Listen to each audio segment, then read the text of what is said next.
direcionada para os homens.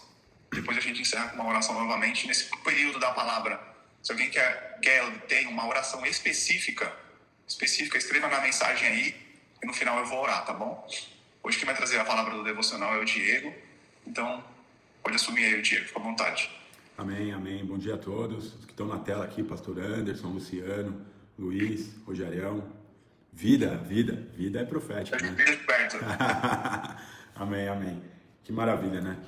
Eu, antes de começar a palavra aqui, eu quero compartilhar com vocês um momento que eu tenho vivido em relação ao que é presença, né? A presença é nós estarmos dispostos a ouvir as pessoas que estão ao nosso lado, ouvir a nossa própria alma, ouvir os nossos sentimentos, para que a gente possa ter aceitações que vão de encontro com aquilo que não só Deus quer que nós façamos, mas principalmente para que nós tenhamos o entendimento, a consciência daquilo que nós verdadeiramente temos que fazer. A saber, Deus, ele já deixou para nós homens responsabilidades, já deixou para nós homens muito a ser feito. E muitas das bênçãos que ele nos deixou e nos confiou já foram conquistadas, é sabido disso.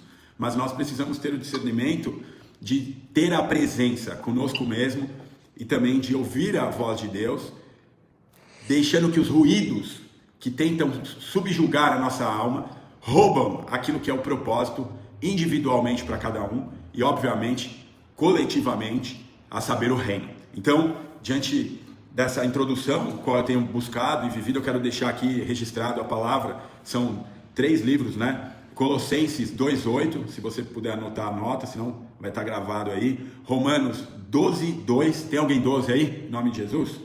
12 é uma honra ser 12. Havia uma multidão seguindo Jesus, mas os 12 eram aqueles que recebiam da fonte, tiveram a oportunidade de serem discipulados e fazer aquilo que os outros também não faziam. Então ser 12 há uma responsabilidade. Provérbios 10:26 e também Provérbios 6, de 6 a 8. Amém? Dito isso, eu vou ler aqui então Colossenses 1:2:8, que diz assim: cuidado para que ninguém os escravize por meio de filosofias e sutilezas vãs, conforme a tradição, repita comigo assim, tradição dos homens. Muito bem, agora eu continuo. Os rudimentos do mundo e não segundo Cristo. Então o que aconteceu aqui neste versículo? O apóstolo Paulo, ele adverte eu e você, a saber, cristãos, em Colossos, né, na época, acerca do risco de se deixarem influenciar por filosofias e ensinamentos que não são fundamentados em Cristo. Ele critica o quê? A tendência de adotar tradições e ensinamentos humanos. Repita comigo assim, humanos. Muito bem. Que podem desviar eu e você do verdadeiro evangelho. Paulo, ele ressalta que essas tradições podem resultar em escravidão espiritual. Repita comigo assim, escravidão espiritual. Visto que não estão alinhadas com a verdade e a liberdade de Cristo. Isso você precisa repetir comigo. Liberdade de Cristo. Repetiu aí? Perfeito. A mensagem central é que os cristãos devem permanecer firmes na fé e nas doutrinas que se baseiam em Cristo, evitando serem levados por ensinamentos e fundamento espiritual. O que isso quer dizer? Que nós precisamos estar presentes conosco, conhecer a palavra e, obviamente, estar presente com Ele. Porque todo ruído, a saber, tenta tirar-nos daquilo que é genuinamente verdadeiro. Ele fala que espirituais até. Obviamente, espiritualmente, a maldade, mas também, a saber, a religiosidade.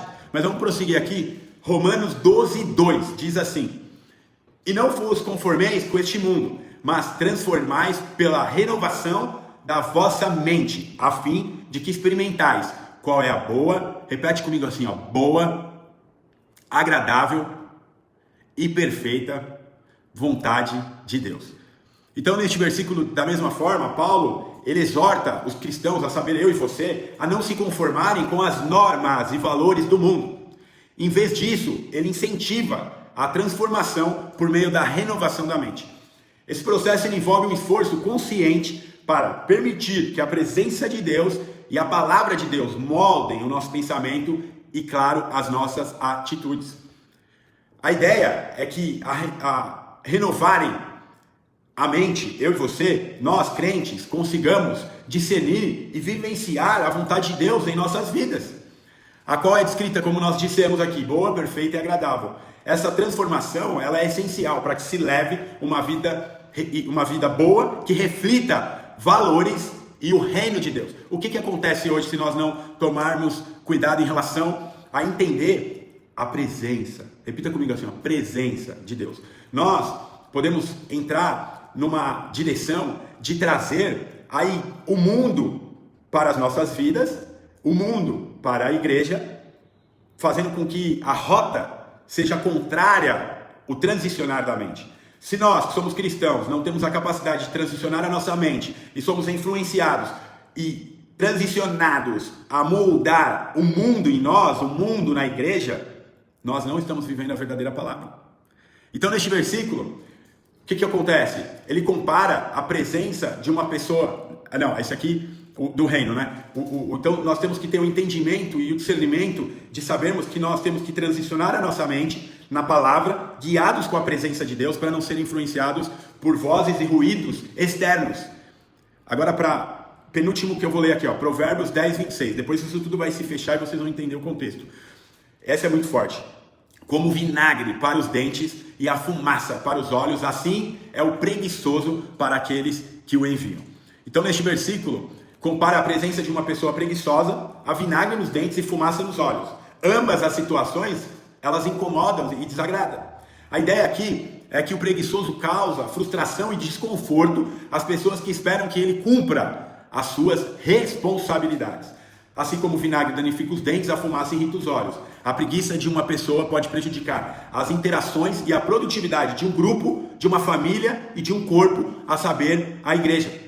O versículo ele ressalta a importância da diligência e do comprometimento no trabalho e nas obrigações. Para encerrar aqui a palavra, lendo, Provérbios 6,8 diz assim: vai ter com a formiga, ó preguiçoso, considera os teus caminhos e ser sábio. A formiga, presta atenção, não tem chefe, nem oficial, nem governador, porém, no verão, prepara a sua comida e na cega ajunta o seu mantimento. Meu Deus, obrigado Espírito Santo. Neste trecho aqui, concluindo, aconselho o preguiçoso a observar as formigas que, mesmo sem ter um líder, trabalham arduamente e se preparam para o futuro. As formigas são usadas como um exemplo de diligência e esforço, mostrando que a laboriosidade é uma virtude e a ser imitada. O contraste entre a formiga, que age por conta própria e se prepara para os tempos difíceis, e o preguiçoso, que não toma iniciativa, nem planeja, destaca a importância da autodisciplina. Repita comigo assim, ó, autodisciplina.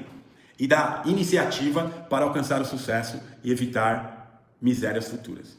Então, o que acontece hoje no tempo da dopamina imediata, no tempo do eu não tenho a presença de mim mesmo, eu não consigo me sentir as minhas emoções, sentir a minha família. Nós vemos um tempo que não entendemos o poder da presença. Nós não conectamos conosco mesmos, com a nossa família, com Deus, e achamos que o fato de estarmos na igreja, muitas vezes servindo, e pior, por obrigação, vamos viver o que Deus deixou para nós. Isso não é verdade, queridos. E com isso, achamos que estamos vivendo o nosso propósito.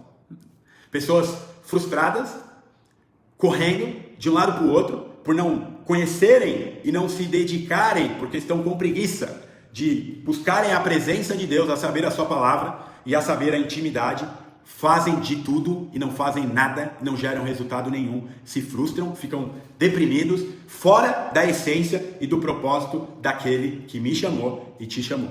Deixa eu te falar algo aqui que pode doer para alguns. Se você não decidir olhar para a palavra de Deus, se fazer presente com Ele em um relacionamento com a pessoa do Espírito Santo, você não vai parar de se enganar dizendo que Deus está no controle da sua vida. Deixa eu fazer uma pergunta para você nessa manhã. Deus está no controle da sua vida? Responda você no seu íntimo aí.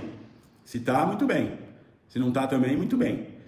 Deixa eu te falar algo importante. Quem está no controle da sua vida é você. Pode ser que alguma área da minha vida e da sua, se ele tivesse no controle, não estaria tão ruim.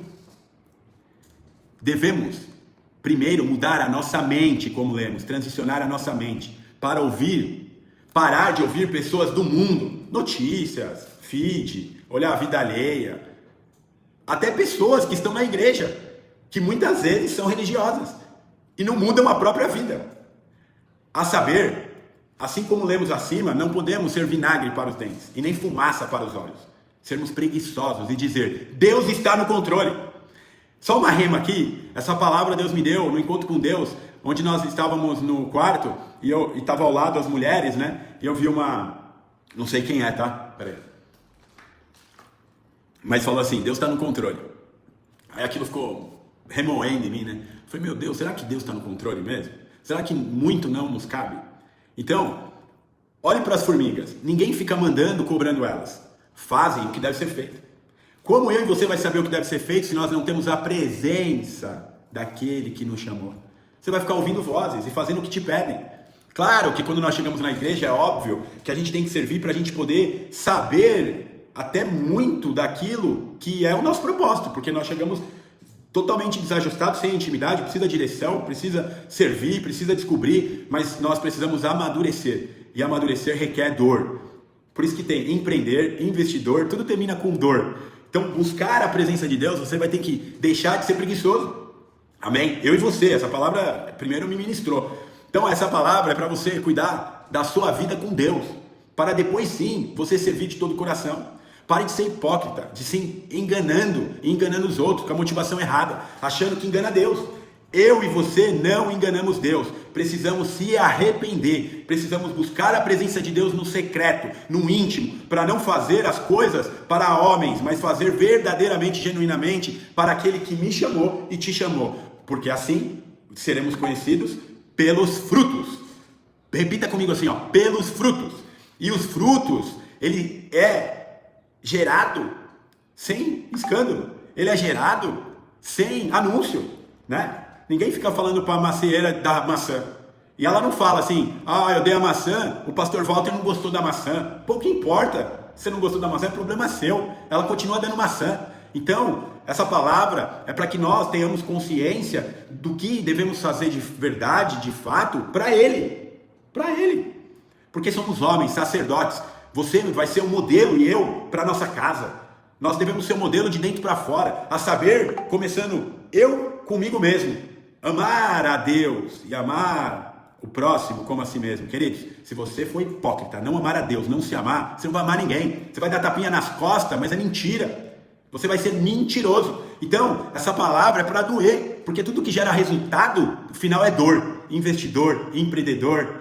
Então, o que Deus quer falar, falou comigo e quer falar com cada um de vocês? Que nós possamos se posicionar com o coração, entendendo que você tem que sim fazer a sua parte, que você tem que ajustar a sua rota, que eu e você devemos parar de dar ouvidos a ruídos externos e verdadeiramente se conectar àquele que fala e nos dá o comando e a direção para vivermos o extraordinário do Senhor, sendo uma referência que dá fruto, uma árvore frutífera, que não é uma mentira, mas é algo genuíno e verdadeiro. Dito isso, eu passo a palavra para o pastor Sérgio orar, que Deus abençoe, que seja uma semana de céus abertos, de muito trabalho, mas de muito resultado no Senhor. É o meu pedido a Deus para todos nós, que a nossa família seja alcançada, com homens que têm segundo o seu coração, sejam verdadeiros, guard your heart, vai e vença. Com você, pastorzão, Deus abençoe vocês.